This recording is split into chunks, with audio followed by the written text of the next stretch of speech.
Welcome to today's episode of What to Say and How to Say It, the podcast to help you change your Christian marriage. We are talking about a topic today that is just honestly brutal. Like it's just not fair that it even exists as a topic. And essentially we're talking about four things you need to know when trust is broken in your relationship. Like how sad is that that's even a topic for Christian marriages, but it is. It is. We're not any different, unfortunately. But you can be. You can become different. Before we get moving into this topic, I want to toss our listeners some info. You can go over to our website at greaterimpact.org, greaterimpact.org, and take our marriage assessment and figure out, okay, what kind of hell is this actually? Or maybe we should be working with Greater Impact because things are awesome. I'm with our favorite licensed professional counselor, Kyle Hargrove, who does a good job working with couples and ministering with other people as they navigate the hard road of faith and relationships, whether they're Christian or not. You know, he's definitely a great model for them. But we're talking about this topic because you brought it up. Yeah. And it's funny because in the last week, it seems like I've had way too many people talking about trust in my life. Yeah, we've both had a significant number of people, I think, recently that fall under our facilitation who have experienced difficulty surrounding the topic of trust. And it's not necessarily just the person who needs to do the trusting or who wants to do the trusting. It's the other side of the coin as well, the person who feels like they have been accountable, expressed and lived in humility for a Mhm. period of time, Mhm. and asked for forgiveness and repented. And still, there's hard evidence that that trust is not being offered. Yeah. So this has a lot. The issue of trust has a lot of personalities and a Yeah, lot of lives or something. I don't know. It's something. it's, it's all over the place, and there are different sides to it. And I think it would just be interesting for us to have a conversation around it and talk about what does that look like? What does it require?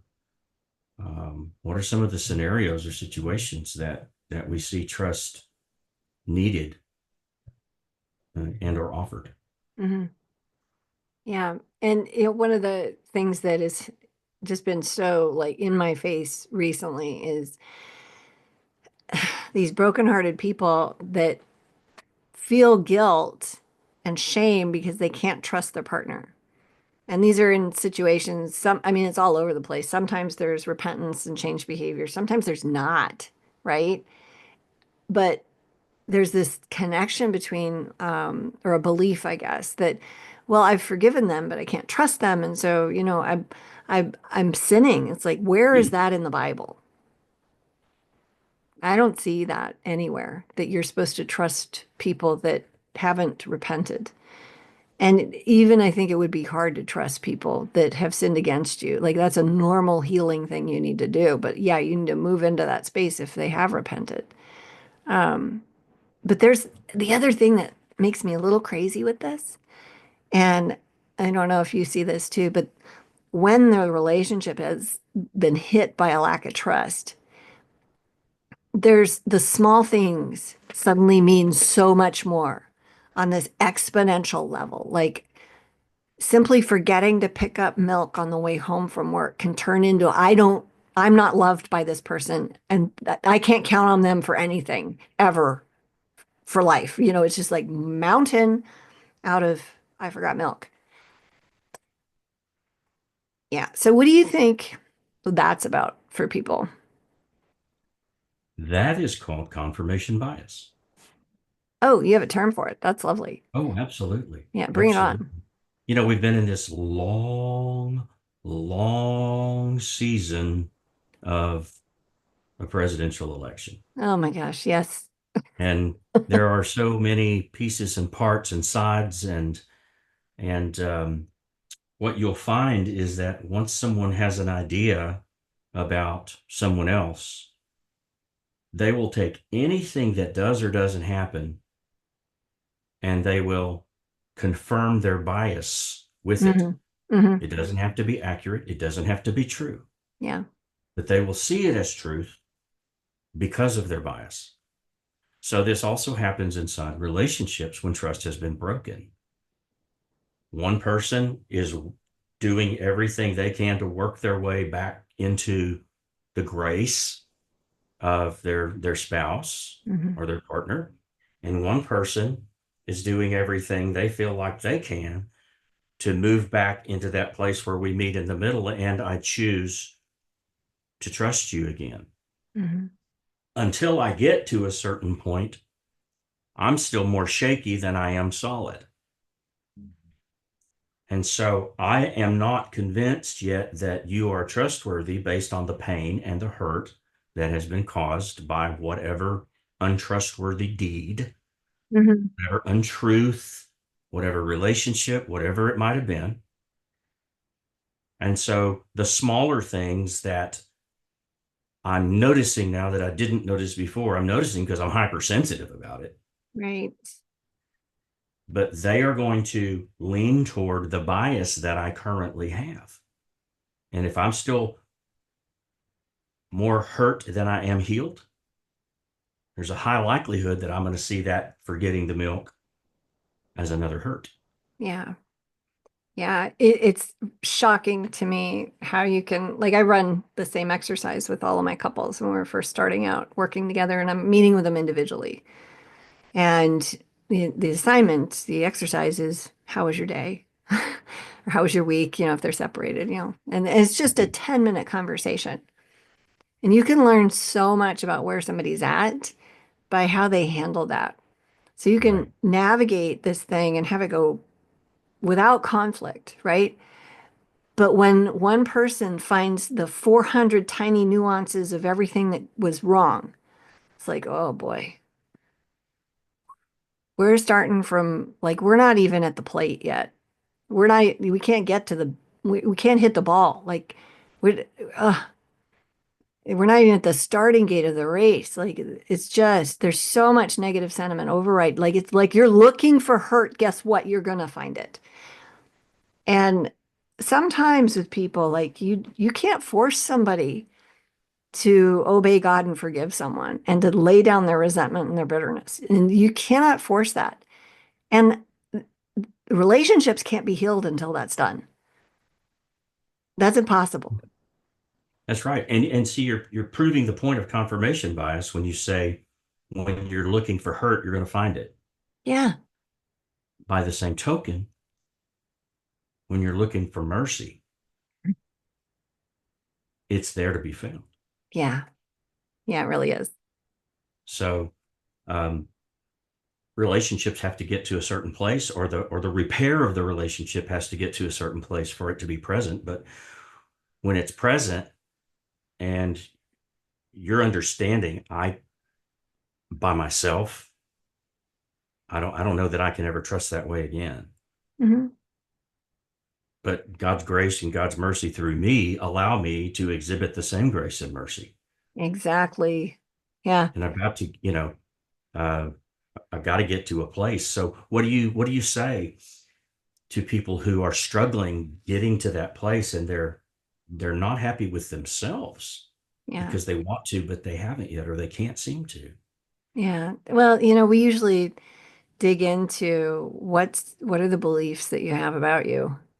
Where are they coming from? And we ask the Lord to heal those things. We work through listening and healing prayer with them. We do some deliverance. We encourage them to walk out the correct thought patterns and belief and behaviors and to fight with the enemy with their old thoughts. The scripture tells us to submit to God and resist the enemy, and he will flee. So that means submitting to God means I'm going to choose to believe what you say about me above and beyond what I think my spouse is thinking. above and beyond what I am thinking about me, even and above and beyond what I think God thinks about me. I'm going to choose to believe what God actually said about me. I'm going to choose that aggressively. I'm going to resist the temptation to spiral into this negative thought pattern. And that's when you win. When you fight with those thoughts and it is work and it's hard. And a lot of people they just don't want to do it. They won't. They'd rather it's too easy to blame their spouse. And those trenches are in their brain already. You're basically pulling a wagon off the Oregon Trail, in your head. It's work. It's really, really hard.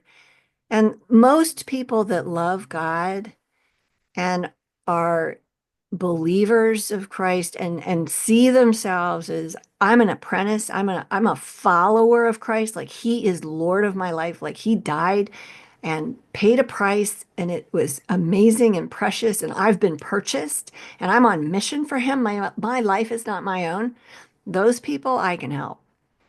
But when I get somebody that is just not there yet. And, I haven't been there either the whole time in my faith walk. So I get that. This isn't judgment. But, there's nobody that can help you fix your marriage when you're in that space. Yeah. God's got to do healing work in you. So what do I do? Say I'm the person that has been hurt by my spouse, and I have been walking through this with the intent of restoring and repairing, and I can show you the bruises that I bear, the scars that I bear from the pain and the hurt that occurred. But at some point, those bruises don't go away, they transform because at some point they become bruises that I've given myself. Right. Yeah. This self-flagellation kind of a thing. I've been Hmm. I've been beating myself up. How do I get past that? What do you say to a person that struggles, whether they know it or not, whether they realize they're the one now that's slowing the process, or whether they feel like they're still suffering from the pain and the bruises of the actual event? Yeah. Well, they're not living in the right now, and they're not looking at things through the lens of the Holy Spirit. And to be honest with you, I give these people, and I don't see this very often because I'm pretty good at screening who I work with. I only want to take the time and invest the time in people I actually can help. But once in a while, I don't know. I think I know, and I'm wrong. And I give these people 2 or 3 months, and I cut them loose because I can't. This kind of energy where I'm trying to work with somebody who just doesn't believe that God's good and has a plan, and He's allowing this suffering. And by the way, you're contributing to it by digging in your Mhm. heels here and being stubborn. Like all they want to focus on is their pain. You can, no offense, but you can pay a therapist to listen to your pain. You got a best friend that'll listen to your pain. That's not my job. I'm here to help you move forward in your relationship. That's what we're about. And to move forward, you got to let go of the past and live in right now. Wow. It's so simple, but it's so big. It is, it's huge, especially when forgetting milk means you don't love me and you never have, and you're just going to let me down 47 more times. It's like, how about he just forgot the milk? Yeah. So I have um, many times talked with people about validating another person's emotions in a Yep. situation, even if they didn't agree with them. Yep. So I have what I think is maybe a mirror image here of walking someone through the process of forgiveness and helping them understand that just because they forgive someone doesn't mean that they have to trust them again. Yep. But there's a real specific differentiation in my mind about that. And that is that this process looks way different in a non-marriage relationship than it does in a marriage relationship. Mm. In other words, if we're not if I'm not married to a person, but they're my friend or my acquaintance and they do something that hurts me, and they prove that that's part of who they are and that's not changing, I can forgive them And it's important and absolutely necessary for me to forgive them so that I'm not carrying that around. But I don't have to trust them. Right. I don't have to put myself in the position to be hurt again. Mhm. If I'm married to that person, how can that marriage ever be what it's designed to be if I can forgive, but I don't ever see trust in you again? Yeah. No, Because I that's really need my milk. yeah. Yeah.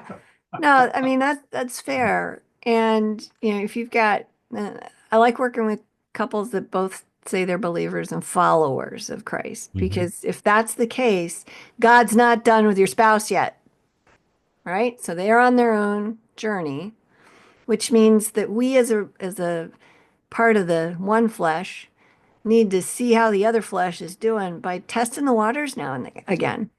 Um, and you don't want to do that stupidly because if they've shown you consistently who they are and you expect them to be different, like Lucy and the Charlie Brown and the football thing, like don't hand her the ball. Like, what the heck? Like, see her hold it for somebody else first, at least. Yeah. You know, but we want to test that every couple of months. We want to say, hey, I know we're working on trust in our relationship. I want to trust you with something that's kind of important to me to talk about it. Is this a good time? You're basically saying, am I safe with you right now? You know, or I really need you to do this thing for me. Can I trust you with this? And so being real clear, but not doing it with something that means so much to you that if it doesn't happen, you're going to be devastated. Like, don't be stupid about it. Right. Be wise in what you pick. So you pick a two or a three, maybe a four of importance instead of a 10 and see how it goes.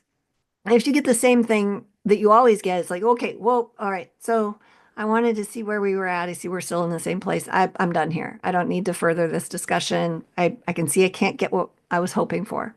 And they'll be like, wait, what? It's like, yeah, we're not connecting. I had a relational need. I tried to connect with you over it, and you're showing me that this doesn't work. So I'm done playing. And you literally leave.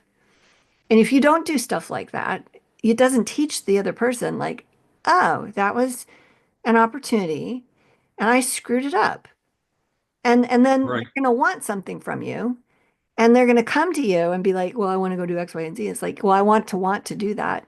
I'd like an apology for what happened yesterday. That might make me feel like, doing this with you. So you have to renegotiate all of the little things. But if you don't start putting some of that into your relationship, you're not going to facilitate change. And you can't have trust without change.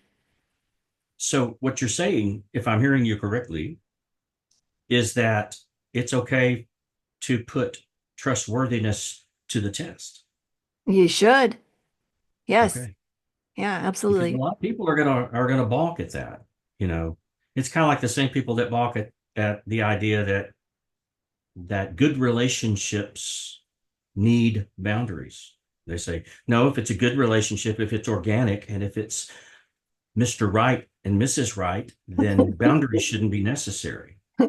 Yeah, And anybody with 5 minutes of experience in relationships is going to say, au contraire. right. Um, Boundaries are what help the best relationships be the best relationships. Yeah, all the data's in on that. Like boundaries are necessary for Oh, sure. yeah. Oh, And yeah. so you're foolish if you put all your eggs in a basket and hand it to a drunken sailor expecting them not to get broken. Like that's on you.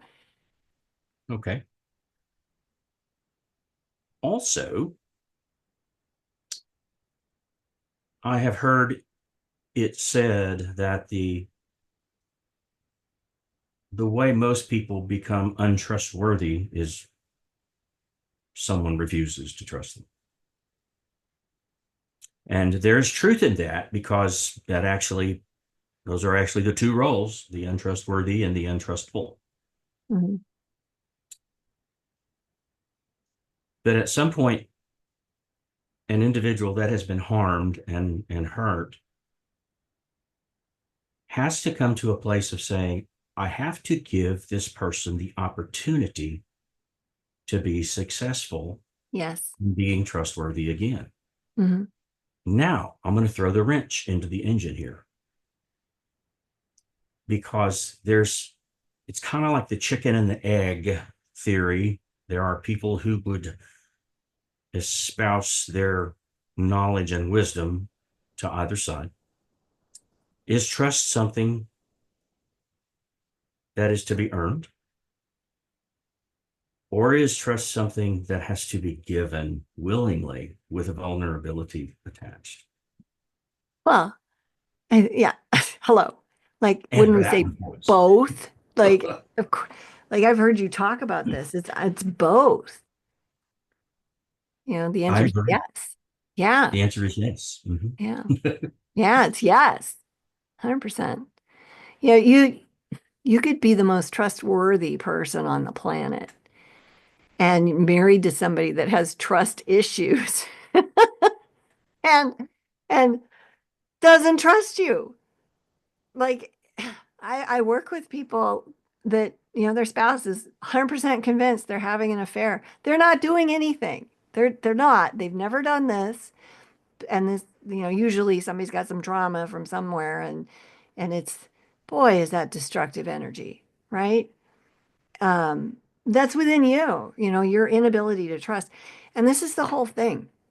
This is, at the end of the day, the Sunday school answer where Jesus was the right answer to everything at Sunday school. What's the right? Any question you ask Jesus, that is always so because if we would just focus on him and being present in the right now that we have, we wouldn't be talking about trust. Like it wouldn't matter. Like I'd be deciding, what am I going to do right now? Okay, I've got a history with that person. They don't show up so hot. I need this thing done. I'm going to ask them over there. But this person over here, they might need a second chance because, yeah, they haven't been consistent. But, they did tell me they were sorry. So maybe I'll give that a try. But my identity is not wrapped up in anybody else's behavior. So I can't be hurt whether my partner's trustworthy or not. And I'm not paranoid and untrusting because of what other people are or are not doing. Like my identity is not wrapped up in any of that. It's like you can get so consumed by this stuff that it will literally eat your soul. And I think that's one of the agendas that the enemy has, to get us distracted off of like the present and what God's doing right now. It's Yeah. like, why are we talking about this? Oh my goodness. And how many missed opportunities because of the focus on what was wrong. Like you will find the hurt you're looking for. hmm 100%. Yeah. I just can't, I cannot not imagine God having thought conversations to himself about us, something along the lines of, for crying in the night, do you not think I don't have the ability to make your partner trustworthy? Do you think I'm not strong enough or not Yeah, powerful hello. enough Right. to facilitate that process in him or her? So could you extend a little? Because you're not gonna get through this ever Hmm. without the extension of some vulnerability, without a little bit of risk, Yeah. or maybe a lot of risk. You're not ever Yeah. going to get through it without that you are willing to take that risk because that person that you're working with is worth it. That right there. Like, do you value them as much as I do? Yeah. That would be God saying that. And I don't think we do. I think we're terrible at that. I think we're great at deciding who's worthy, which is, I know. Holding oh, grudges. and Yeah. yeah, get off the throne. Like, we have no business up there, but we sit on it. And it's terrible of us. Yeah. The older How I do get, you, oh, go go ahead. ahead, please. No, you. Well, like, I'm starting, they say that it's a verse in the Bible, the beginning of wisdom, the fear of God is the beginning of wisdom. And it's like, we don't know what we're messing with here. We really don't. And the fact that he puts up with us Yeah. in our puny, um, mind games that we play and articulations as if we're smart. And he says like, "Hey Jesus, come over here." Like, watch them try to talk through this as if they know something. It's kind of like I asked him once, why'd you make us? Like, And I felt laughter, you know, it's for his pleasure, it's for his glory, right? It was entertainment in there. I think so. I think we Yeah. are a good source of, I know my grandkids entertain the ever-loving snot out of me. Um, can I talk about that for a second? By all means. Okay, so one of my grandkids has some emotional management challenges, we'll say, because of her age. And it's normal, like every little girl has this. And she also doesn't have the languaging. And she gets even madder at me because I make her say the words. You know, if she wants something, I'm not going to, grunt is not good enough. Like, no, you're going to, I'll ask you, do you want some water? She'll be, uh-huh. And I'm like, okay, can you say water, please? No, can you say water? And we fuss through all of this. But what's really cool is that when, like, my rooster scared her the other day, and um, I hold her to kind of a high standard, and I might be flunking grandma school. Like, I don't know. I don't know what I'm doing here. I never had grandparents, so I'm just doing what I would do if they were my kids. And so I'm trying to help her in this space communicate because she's going to feel like $1 million when she says something. When she says it, wah wah, please, then yes, good job, you know. But anyway, my rooster scares her, and I said, are you scared or are you hurt? And she said, scared. And I said, okay, come here. Do you want a hug? And she says, uh-huh. And then she leans into me and I get to hug her and just be with her. And she was fine and off and running. But that's trust. You know, the fact that she was with me, and I think part of the reason she trusts me is she knows what she's going to get. There's nothing false here. There's no Right. pretending it's all good. She, even at her young age, she knows when she's actually saying something and when she's not. And she's just a kid, right? And so when you show up with integrity consistently, that Consistently. Thank yeah, you. consistently, whether it's boundaries or what, it's the consistency piece that creates the trust. And by the way, I can trust you that you're going to be terrible, right? And I don't mean that personally, but I can go, You could. well, The I case don't could know. be made. Yes. Eh, that's not what I meant. But my meaning there is that what is trust exactly? You know, is it the warm, fuzzy belief of, oh, I'm always going to be safe with this person, which isn't real for anybody on the planet? Or is it, um, boy, that's predictable. I Right. think trust is nobody defines it like that, but I like to look at it like that. When it's predictable, I feel safe.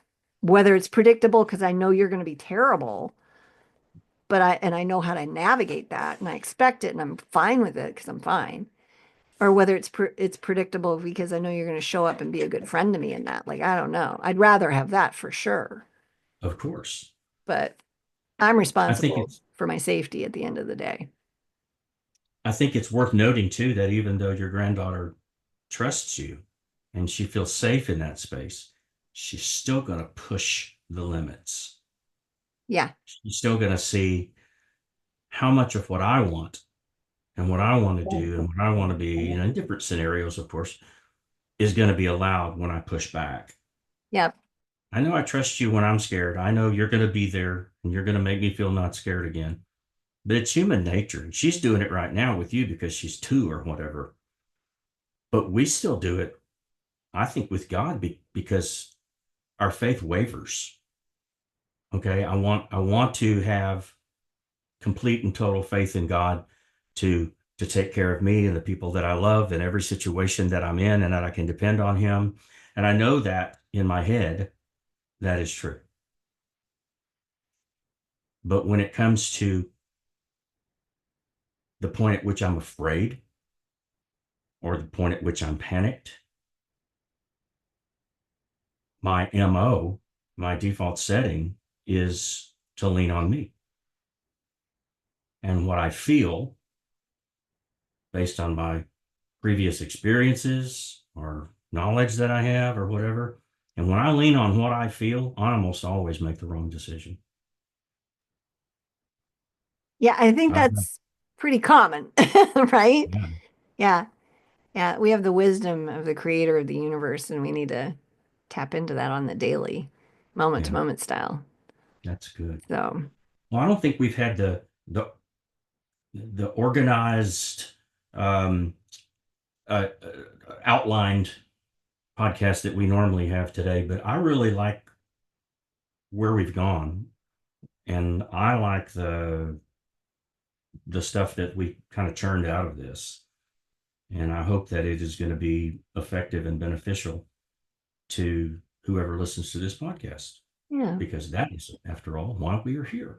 Oh, amen. Amen. And we do appreciate you guys stopping by and checking out the podcast. Be sure to look at the next episode. It'll be all about conflict and how to resolve it and the issues that you deal with that are wrapped up in your relationship problems. Thanks for coming by. We'll talk soon.